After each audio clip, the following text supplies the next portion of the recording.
विद्यार्थी एकता जिंदाबाद जिंदाबाद जिंदाबाद शहीद अमर शहीद अमर देश का नाम गृह मंत्री राजनाथ प्यारीको गुण्डागिरी चल्दैन त्यो त्यतिखेरको म आफै प्रत्यक्ष छु त्यसमा। आनन्द शाहलाई जब गोली लाग्यो मैले नै आफै उठाएर यहाँ हल्ला गर्दा गर्दै एम्बुलेन्स छैन भने मोटरसाइकल ल्याउनु अनि गर्दा गर्दै यहाँ आएँ। अनि त्यसपछि के भयो भने मोटरसाइकलमा जब उसलाई दिँदाखेरि मेरो छेउमा यताको छेउमा आनन्द त्यो सञ्जन मेहता थियो।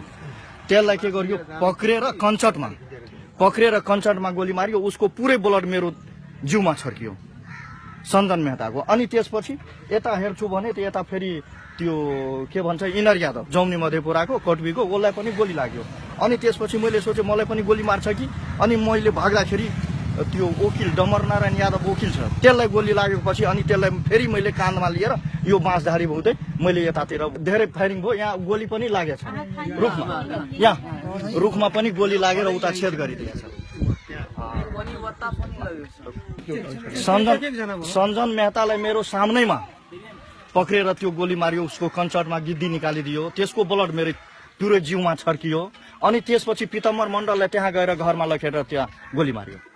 नेपाल प्रहरीले गोली चलाएन, त्यसले लाठी चार्ज गर्दै थियो तर सशस्त्र प्रहरीले गोली चलायो। तपाईको नाम के हो? मेरो अमर नारायण यादव। तपाईँ के गर्नुहुन्छ? सानोतिनो पसल त्यहाँ राखेको छु म। अनि अस्ति जुन घटना भयो यो तपाईँकै गाउँमा भयो होइन? मेरो घरकै अगाडि भयो। जस्तो के भयो अलिकति बताइदिनु त। अब उता औद्योगिक क्षेत्रमा भित्र कार्यक्रम हुँदै थियो। यहाँ सेनाहरू उता जान दिएन। यतैबाट नारा लगाउँदै थिए।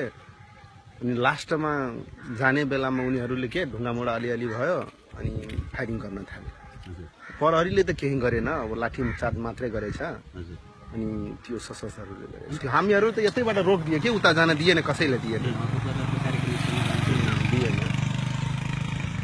तर केही आन्दोलनकारीहरू त्यो कार्यक्रम स्थलको गेटसम्म पुगेको छैन कुराहरू गर्दै थिए होइन। यतादेखि यतैसम्म थियो के गाउँसम्म आधी गाउँसम्म पुगेर झडप भयो। उताबाट समातेर एकजनाले गोली लाग्यो होला के यो बुढोलाई त उसलाई के समातेर त्यो सञ्जन मेहताले उतातिर लग्दै थियो। अनि उसलाई समातेर अर्को सशस्त्रले गएर यो सानो पिस्तोल लिएर हानिदियो। मण्डललाई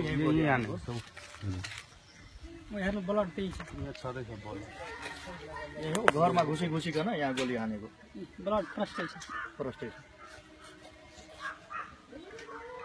यो त एकदमै त्यो दिन एकदमै सशस्त्र प्रहरीको ज्यादती भएको छ। हाम्रो हेरौँ त्यो औद्योगिक क्षेत्रको गेट कति छ? यहाँबाट आधा किलोमिटर छ। यहाँबाट आधा किलोमिटर जति छ। त्यहाँबाट जब उहाँहरूको कार्यक्रम सकेर 5:15 साढे 5 बजेतिर सकेर अनि त्यसपछि उता रुक्नीतिर निस्कँदाखेरि अनि त्यसपछि गोली चलायो। मेरो दोकानमा धेरै भिड थियो कि अनि एकजना मान्छेले भन्यो कि तेरो छोरालाई गोली लाग्यो। अनि म चट्ट दोकानमा बन्द गरेर एउटा पत्रकारको मोटरसाइकलमा गएँ हस्पिटल खोज्न। हस्पिटलमा भेटिएन। हस्पिटलबाट मैले पाइदिले दगुर्दै आएँ। अनि बाटोमा चाहिँ एकजना साइकलवाला भेट्यो। अनि उसको साइकलमा म चोकमा आएँ। अनि चोकमा आएपछि त मेरो छोरो जेठो चाहिँ एकदम बेचेत भइसकेको थियो। अनि मेरो बुहारी चाहिँ गएको थियो त्यहाँ जहाँ गोली हानेको थियो त्यहाँ। अनि त्यहाँ यो हेरेपछि उसले चाहिँ त अरू केही न केही भइहाल्यो। जग्गा जमिन छैन कि यो घर मात्रै हो। अनि दोकान सोकान गरेर बच्चालाई पढाउँछु अनि खान्छु किनबेच गरेर। कसरी पढाउने हेर्नु मेरो हात काटियो।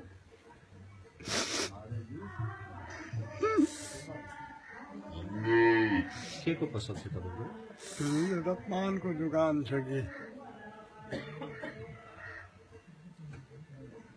कति वर्षको हुनुहुन्छ? छोरो चाहिँ जुन मरेको छ त्यो चाहिँ 24 वर्ष। बुहारी हुनुहुन्छ? बुहारी यहीँ छ। बच्चा छ?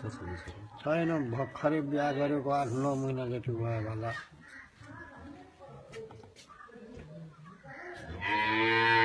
के गरौँ कसो गरौँ?